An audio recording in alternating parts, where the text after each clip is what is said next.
governor's not here this evening. I was really hoping to see her on such a major issue as this, that she could be present. It's unfortunate she's not here. It's also unfortunate that this hearing is being held in the middle of our harvest season. For many of us who are farming, this is a really difficult time for us to come in and testify with just 2 hours for public comment. I am very much opposed to this based on precedent that it sets. I do believe that this is political candy. We've been hearing about it this evening, jobs and money. It's super sexy. I'm pro-business, I get it. But what I don't get is that I think people have forgotten where they live. We live in the Willamette Valley. This is an incredibly special place. I actually prefer real forests over silicone forests, and we have them. We can maintain them if we wanted to.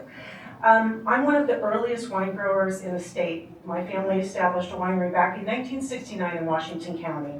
At that time, my parents worked very hard to protect the farmland so that we would have a thriving wine industry, which, by the way, is a sustainable industry for generations. It's something I've been hearing a lot about this. The messaging is really strong here about the once-in-a-generation opportunity. What we do as farmers, we have opportunities for multiple generations, not just one generation, multiple generations, but we have to protect the land. And that's what I want to talk a little bit about. It's important, and I do realize that we're only talking about this small 375 acres, 373 acres. But the precedent that this sets is dangerous to our state and to the future generations. For those who live and prosper by the land as I do and many of us do, land is something that we don't take for granted. Land is something that we see as a privilege, as a gift. It's not that we get it. We have to protect it. We have a responsibility for that. The Oregon wine industry, yes, it is small in comparison to what we're talking about today. I get it. We're only contributing $8 billion to our state's economy. We only employ 40,000 people. But what we do is we drive our state's economy in a healthy way, using our natural resources sustainably for future generations. And just because we're a wine industry doesn't mean we just stay here. We're around the world. We have produced some of the highest quality wines in the world, and we are the envy of the world because of this. And it's because of the land. It exists because of the UGB that protected us and enabled this industry to thrive, and so many other agricultures to thrive. It exists because of our very unique place in the world. Maybe you don't know this. The climate, the soils are A-class. Semiconductors do not require A-class prime farmland to thrive. Agriculture, high-valued agriculture, it does, and we have it. I strongly urge the governor to consider the thousands of industrial zone acres across many other Oregon cities and towns who might actually benefit from this kind of economy. There are 4 sites with more than 500 acres. Yes, I'm going to wrap up.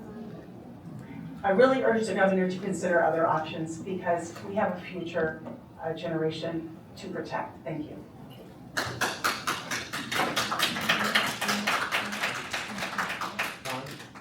My name is Faun Hosey. Oops, I got to turn on my mic.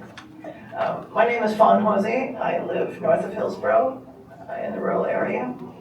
And I am strongly opposed to this proposal. It's growth that's not smart. It's greedy. It's too much. It's too fast. It's disrespectful. It doesn't follow a process.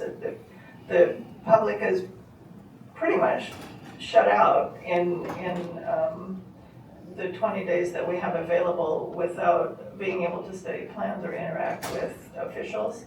And I wonder, why do we want to grow so fast? We don't have an employment problem, except when Intel is laying off people. So we can't really depend on their employment. Citizen involvement has been discounted. We might not be in quite such a fix if citizens had been listened to more carefully. In testimonies over the urban and rural reserves process, citizens warned officials about the soils, which led to them not listening, but designating prime, so the land that we're talking about tonight, prime farmland was designated as urban reserves. Using pseudo factors in which dry land was discounted. It doesn't matter that it's dry. The soils are the best in the world. Bring them just a little bit of water, just a little bit of what you might be bringing to industry. You can grow anything. And not only that, but they're farmed continually as dry land farming. There are a lot of crops that require dry land. They require the dry summers. They rotate, and they keep restoring the land, making it richer. But the process has been disingenuous. While the public hasn't been well listened to, so it went to appeals. The court came down with the ruling, and the grand bargain was born in the out-of-court settlement. After the 2011 urban reserves were remanded, and this out-of-court settlement was codified in the legislature in House Bill 4078. So here we are tonight, and I learned that in the back rooms they call a grand bargain the grand giveaway.